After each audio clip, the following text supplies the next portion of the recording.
ውድ የቆሮንቶስ ሚዲያ ተከታዮች እንደምን አላችሁ? በያላችሁበት ቦታ ሁሉ ሰላም እግዚአብሔር ይዛላችሁ። አሜን።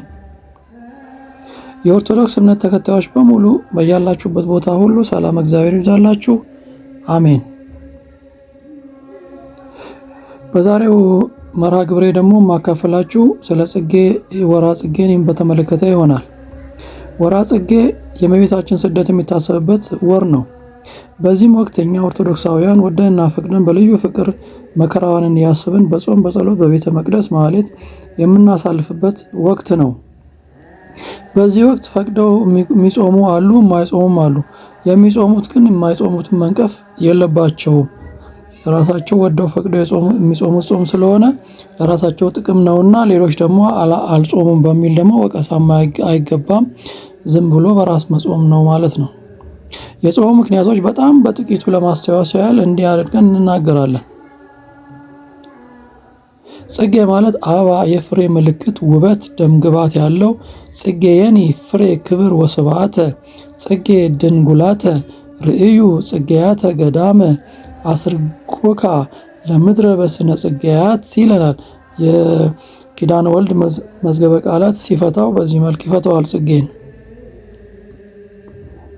የጌታችን መድኃኒታችን ኢየሱስ ክርስቶስን መወለድ ከሰብአ ሰገል ተጓዦች የንጉሥ ተወልዷል ማለትን የሰማው ሄሮድስ ስልጣኔን ሊቀማኝ ነው በማለት በቅናት ተነሳስቶ ከ2 ዓመት በታች የሆኑ ሕፃናት በሙሉ ተሰብስበው እንዲመጡ አድርጎ ሁሉንም አስገደላቸው። ነገር ግን ሊያገኝ የፈለገውን ማግኘት አልተቻለውም። በዚህ አጋጣሚ መታወቅ ያለበት አሁን ካቴድራል እየተባለ በህንፃ ተተክቶ ብዙ ነገሮች የተጓደሉ ይገኛሉ። ከዚህም ውስጥ ብዙዎቹን ትተን ሴትና ወንዱ ተቀላቅሎ አብሮ መሆኑ እንዳለ ሆኖ ዋናው በጌታችን መድኃኒታችን ኢየሱስ ክርስቶስ ከእመቤታችን ቅድስት ድንግል ማርያም ከስጋዋ ስጋ ከነፍሷ ነፍስ ነስቶ ተወልዶ ዓለምን ለማዳን ወደዚች ኃጢአት ወደ በዛባት ምድራዊ ዓለም መምጣት ምክንያት 14,000 ሕፃናት በሄሮድስ ተጨፍጭፈው ደማቸው እንደ ጅረት ፈሷል። የእናቶች ጡትም ወተት እንዲሁ ፈሷል። ታዲያ ቀደምት አባቶቻችን ለዚህ መታሰቢያ ይሆን ዘንድ በቀደመው ክቡ ቤተ ክርስቲያን ዙሪያ የሚያቃጭሉ ሻኩራዎችን በመስራት እንድናስባቸው አድርገዋል። አሁንም በጥንታውያን አብያተ ክርስቲያናት ዙሪያ እስከ ጉልላት ድረስ ተደርጎ ይታያሉ። ሻኩራዎቹ የሚያወጡት ድምፅ የሕፃናቱ ልቅሶና ዋይታ ድምፅ መስሎ ይጮሃል። እናት አባት የሆነ ሰው በጥሞና ሲሰማው የሚያስታውሰው የሐዘን ስሜት አለ። ወደ ቀደመ ነገር ስንመለስ እርሱ ጌታችን መድኃኒታችን ኢየሱስ ክርስቶስ የንጉሶች ንጉሥ የጌቶች ጌታ ምድራዊ ሳይሆን ሰማያዊ ንጉሥ እና ገዢ አልፋና ኦሜጋ የሆነውን ለማግኘት አስቦ አልተቻለም። የማይጨበጠውን ንፋስ ለመጨበጥ ሞከረ። ሕያውና ዘላለማዊ ፈጥሮ የሚገዛውን ለመግደል አሰበ። ነገር ግን አልተሳካለትም። የተነገረው ትንቢት ይፈጸም ዘንድ ለአረጋዊ ዮሴፍ እመቤታችንን እና ሕፃኑን ኢየሱስ ክርስቶስን ይዞ እንዲሸሽ መልአኩ ነገረው። የማይሸሸው ከፍጡር ፊት ሸሸ። በዚህ ወቅት እመቤታችን ቅድስት ድንግል ማርያም ልጇን ወዳጇን እና ፈጣሪዋን ይዛ ወደ ግብፅ ተሰደደች።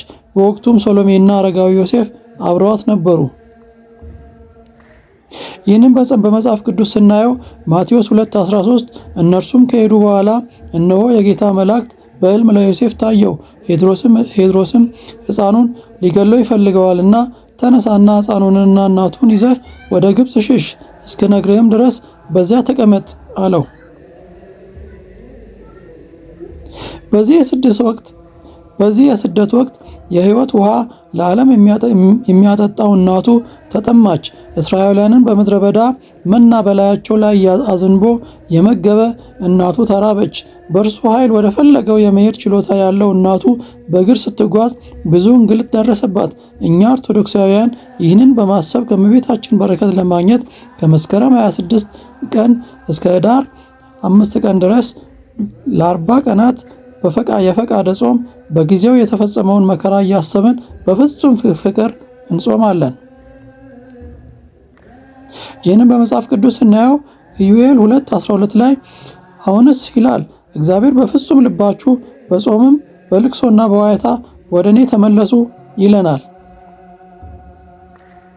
በመጨረሻም ትንቢቱ ሲፈጸም ወደ ኢየሩሳሌም የመመለሳቸው ዜና ለአረጋዊ ዮሴፍ በመልአኩ በኩል እንዲህ ተነገረው።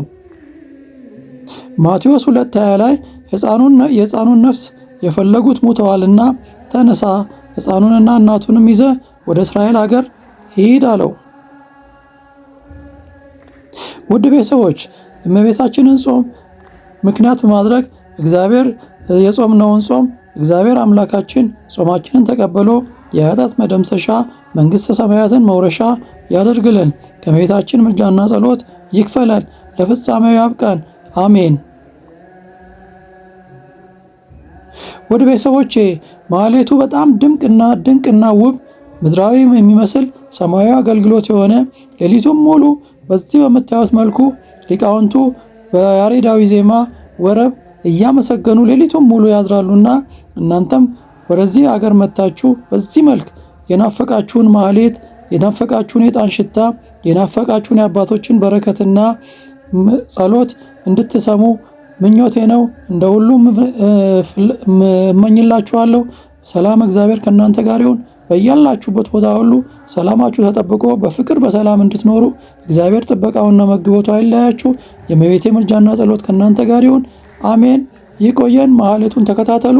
አብረን እንቆይ።